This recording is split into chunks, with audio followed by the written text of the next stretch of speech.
नमस्कार दोस्तों, स्वागत है आप सभी का एक बार फिर से एयर टाइम सीक्यू जीके में।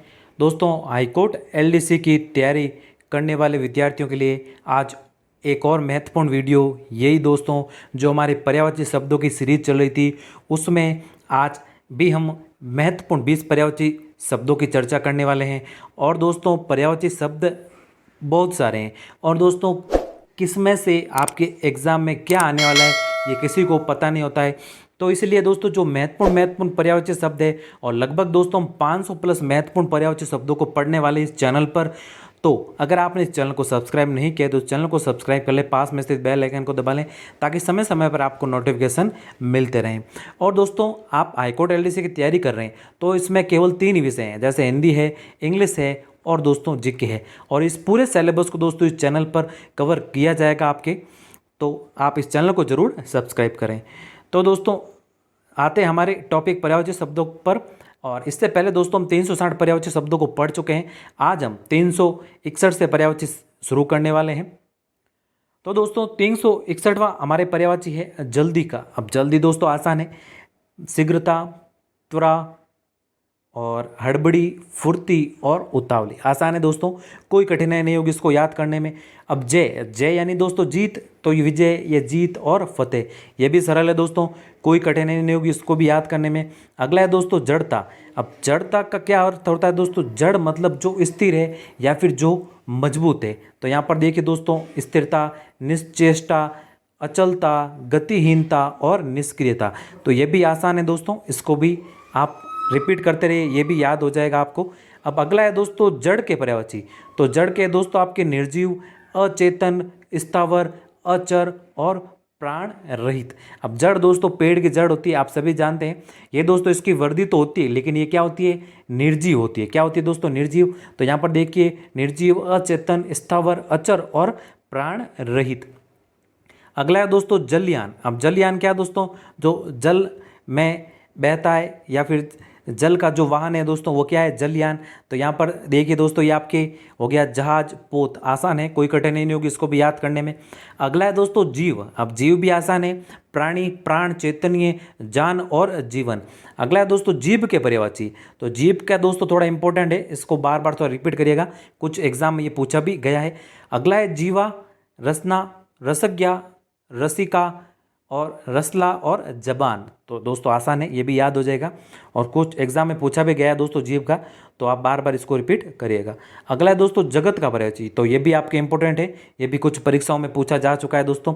जगत यानी दोस्तों विश्व, दुनिया, संसार, भव, जगती, जग और जहान। ये भी सरल है, कोई कठिनाई नहीं होगी इसको भी याद करने में।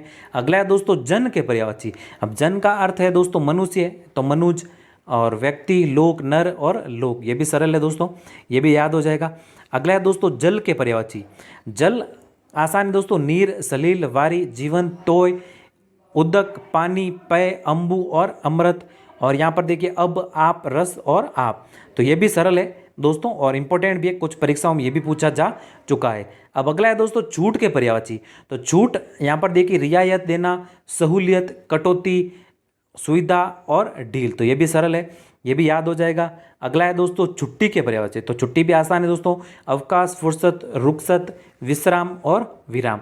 वैसे दोस्तों एग्जाम में कन्फ्यूजेबल वर्ड आते हैं आपके, लेकिन आपको एक चीज़ हमेशा ध्यान रखनी है कि जो भी आपको शब्द दे पर्यायवाची का, तो उसमें आपका जो मिलता जुलता शब्द हो उससे उसको आप ध्यान में रखिएगा। आपको दोस्तों पूछा जाएगा एग्जाम में, जो आपके ऑब्जेक्टिव टाइप के पर्सन आएंगे कि निम्न में से कौन सा, जैसे छुट्टी का पर्यायवाची नहीं है तो आप छुट्टी इसके मिलते जुलते ये सभी शब्द दोस्तों देखिए यहाँ पर विश्राम हो गया, विराम हो गया, रुखसत हो गया, फुर्सत हो गया, अवकाश हो गया, ये सभी इसके मिलते जुलते शब्द है। और एक शब्द आपको ऐसा दे रखा होगा जो कि दोस्तों इनके विपरीत होगा या फिर इनसे मिलता जुलता नहीं होगा। तो इस प्रकार आप आसानी से दोस्तों इस उत्तर का पता लगा सकते हैं। अगला है दोस्तों अब छुटकारा। तो छुटकारा भी आसान है दोस्तों, मुक्ति, मोक्ष, रिहाई, निस्तार और निजात। अगला है छिद्र का। छिद्र भी आसान है दोस्तों, छेद हो गया, सुराख हो गया, रंध्र हो गया या फिर जिसे छोटा खड्डा भी दोस्तों हम कह सकते हैं। अब अगला दोस्तों छानबीन के पर्यायवाची। छानबीन है जांच, पड़ताल, पूछताछ, तफरीज, तहकीकात और जांच। अगला है चौकन्ना के पर्यायवाची। चौका ना करना यानी सतर्क हो गया, सावधान या फिर चौकस या सचेत, सजग और सावचेत। तो ये भी सरल है दोस्तों, इसको भी कोई कठिनाई नहीं होगी याद करने में। अगला है दोस्तों चोर के पर्यायवाची।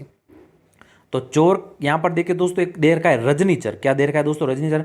तो ये तो दोस्तों आप इंपॉर्टेंट है, मोस्ट इंपॉर्टेंट, कुछ परीक्षाओं में पूछा गया है। रजनी का अर्थ होता है दोस्तों यहाँ पर आपकी रात, और चर का मतलब होता है रात में जो चलता है, यानी चोर तो दोस्तों रात को ही चोरी करता है। तो इसका यहाँ पर पर्यायवाची है आपकी रजनीचर। यहाँ पर खनक हो गया, कुंभिल है, मौसक है और तस्कर है। तो तस्कर आपने सुना भी होगा दोस्तों। और मौसक, कुंभिल और यहाँ पर खनक को थोड़ा ध्यान में रखिएगा। बाकी आपके दोनों तो ये तस्कर और रजनीधर तो आपको आसानी से याद हो जाएंगे। अगला हो गया दोस्तों चिन्ह के पर्यायवाची। अब चिन्ह का अर्थ क्या होता है दोस्तों? निशान या फिर कोई पहचान हो गया। तो यहाँ पर देखिए पहले ही दे रखे हैं आपके निशान, पहचान, लक्षण और अलामत। तो अलामत को थोड़ा रिपीट करिएगा और बार बार यहाँ पर याद करेंगे आप तो याद हो जाएगा। अगला है दोस्तों आपके चांदी के पर्यायवाची। तो चांदी के भी दोस्तों रजत हो गया। यहाँ पर आप सुनते होंगे दोस्तों, जैसे रजत पदक भी जिसे कहते हैं, तो क्या होता है? चांदी।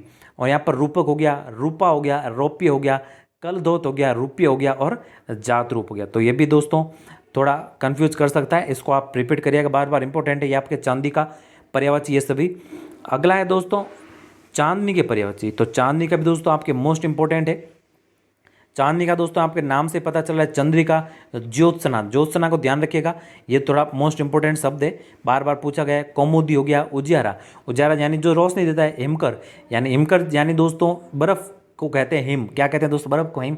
बर्फ के समान जो रोशनी देता है या बर्फ के समान जो है वो क्या है? आपके चांद, या फिर जिसे उसकी रोशनी होती है उसे कहते हैं दोस्तों चांदनी। और चंद्र मरीचि, तो यहाँ पर चंद्र दिख रहा है, ये भी याद हो जाए आपको। अमृत दर्व। अब दोस्तों अमृत दर्व यानी चांद की रोशनी होती है सफ़ेद, वो होती है दोस्तों अमृत के समान, जैसे अमृत दर्व भी आपके कह सकते हैं। अगला है आपके कला निधि। तो कला निधि भी इसलिए कहते हैं दोस्तों क्योंकि आपके चांद होता है जो हर महीने में आपके पता है कि 15 दिनों तक वो अलग अलग कलाएं लेता है, इसलिए इसे कला निधि कहते हैं। और ये थे आपके दोस्तों 20 महत्वपूर्ण पर्यायवाची शब्द आज के। और चांदनी का ये थोड़ा इंपॉर्टेंट है, इसको याद करिएगा, याद हो जाएगा। और दोस्तों हाईकोर्ट एलडीसी की तैयारी करने वालों को ये चैनल महत्वपूर्ण साबित होने वाला है। तो अगर आपने इस चैनल को अभी तक सब्सक्राइब नहीं किया है तो दोस्तों इस चैनल को सब्सक्राइब कर लीजिएगा। तो धन्यवाद दोस्तों, मिलता है जल्द ही ऐसे ही नए पर्यायवाची शब्दों के साथ, कुछ महत्वपूर्ण प्रश्नों के साथ। तब तक के लिए जय हिंद, वंदे मातरम।